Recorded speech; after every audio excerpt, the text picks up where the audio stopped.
ബാലസംഘം കാട്ടുശ്ശേരി മേഖലയുടെ നേതൃത്വത്തിൽ കെയിൽ അനീഷിനെ ആദരിച്ചു. 155 രാജ്യങ്ങളിലെ പതാകകൾ കാണാതെ പറയുന്നതിൽ മിടുക്ക് കാണിച്ചതിനാണ് ഇന്ത്യ ബുക്ക് ഓഫ് റെക്കോർഡ് നേടിയത്. വെള്ളപ്പാറ സെന്റ് ജോസ് സ്കൂളിലെ UKG വിദ്യാർത്ഥിയാണ് കെയിൽ അനീഷ്. KD പ്രസന്നൻ MLA പൊന്നാടയണിയിച്ച് ആദരിച്ചു. ഗ്രാമപഞ്ചായത്ത് president A. Shiny, MA Nasar എന്നിവർ സംബന്ധിച്ചു. കെയിൽ അനീഷ് 2025 ഇന്ത്യ ബുക്ക് ഓഫ് റെക്കോർഡ്സിൽ ഇടം നേടിയത്. അതിൽ അവാർഡ് ജേതാവ് മാറാനുള്ള മാനദണ്ഡം എന്ന് പറയുന്നത് അദ്ദേഹം വിവിധ ലോകരാജ്യങ്ങളിലെ ഫ്ലാഗുകൾ പെട്ടെന്ന് ഐഡൻറ്റിഫൈ ചെയ്യുന്നു എന്നതാണ്.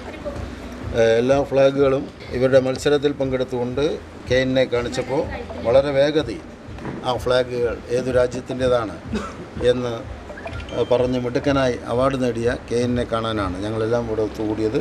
ബാലസംഘം കൂട്ടുകാർ പ്രത്യേകിച്ച് വന്നിട്ടുണ്ട്. അവരാണ് ഈ സമ്മാനം കെയിനെ ഏൽപ്പിച്ചത്. ഈ സന്തോഷത്തിൽ എല്ലാവരോടൊപ്പം ഞാൻ പങ്കെടുക്കുകയാണ്. ഇതുപോലുള്ള കുട്ടികൾ നമ്മുടെ നാടിൻ്റെ അഭിമാനമാണ്.